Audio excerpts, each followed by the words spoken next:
In this video, we're going to learn about oxidation numbers. Now, an oxidation number is basically a tool for accounting with electrons.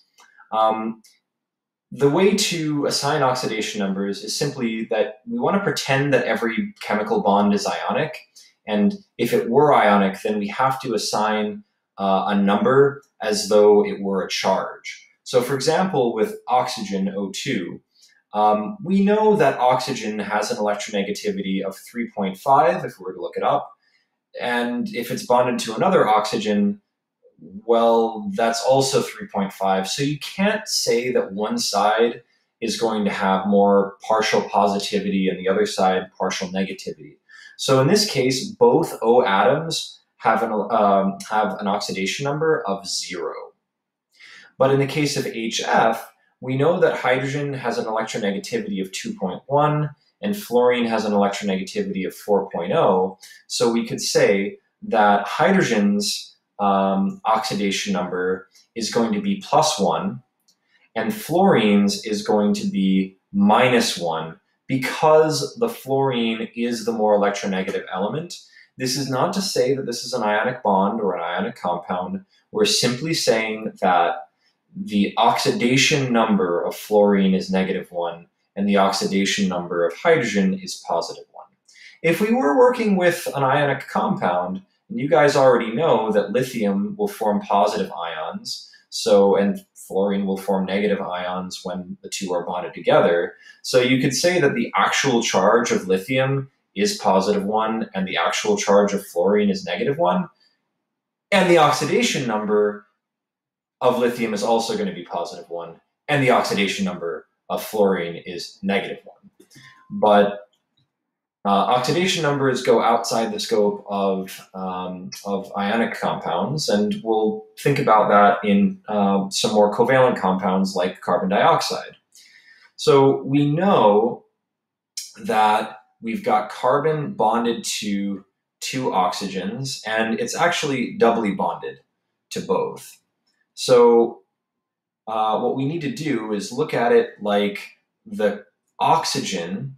The oxygen, if it's got two bonds, it needs to have a -2 oxidation number because oxygen is more electronegative than carbon, and that -2 applies to both oxygens. For the carbon, that forms 4 bonds, and it's the less electronegative element in all 4 of those bonds. So the carbon's oxidation number will be +4. Now, what if we have something like H2O2? Well, in the case of H2O2, the structure looks kind of like this. We have an O bonded to an O, but also the O's are bonded to H's. So the O, we can say that one bond is going to be polar, and the other bond is not polar at all. So we can say that the O is -1 because of the O to H, but not -2 because of the O to O. Again, you can't really differentiate between the two. With H, well, the H is +1. And finally, if we were to consider No3 minus, another way of looking at this, you don't really need to have the Lewis structure drawn out. If you know the nitrogen is in the center and there are 3 oxygens around it, the oxygen is always going to be -2 unless it's bonded to the one thing that's more electronegative than it, which is fluorine, or if it's bonded to more oxygen. So if we know that oxygen is going to be -2, and we know that overall these 3 -2 oxygens give us -6, that helps. We know that overall NO3 minus is -1, so we need the nitrogen to be at a +5 oxidation state in order to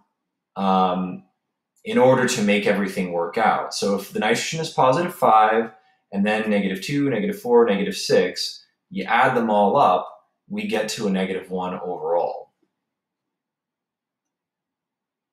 So it's worth noting that transition metals often will have multiple possible oxidation numbers. Oxygen's always going to be -2, except those few exceptions.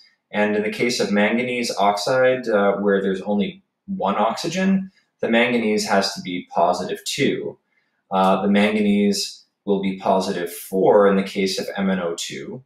And in the case of the permanganate ion, like in the case of the nitrate before, we have -2 times 4 equals -8 from the oxygen.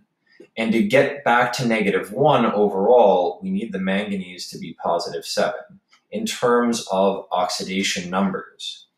Now, nonmetals often will also have multiple possible oxidation numbers. So let's consider sodium phosphide. In this case, the sodium's got to be +1, and if there's 3 of them, the phosphorus is -3. This may have you thinking of, figuring out the formulas of ionic compounds. And it's totally a legit thing to do in a lot of these cases. Now, the only difference is that in the case of PCl3, this is not ionic, and PCl5, this is also not ionic, because these two involve 2 nonmetals that are bonded together. But if we pretended that PCl3 were ionic, the Cl's would be negative because they're more electronegative. And so we'd have each chlorine be -1, and the phosphorus is going to be +3 to balance it out. In this case, the chlorines are still -1, but the phosphorus is +5. And you just want to look at this like chlorine is a halogen, it's a group 7, it wants one more electron, it makes one bond, so it's going to go -1 in terms of the oxidation number, and then for the phosphorus, it's got to be +5 to balance it out. So I hope this video has helped. Let me know if you have any questions or comments in the comments section below. Thank you.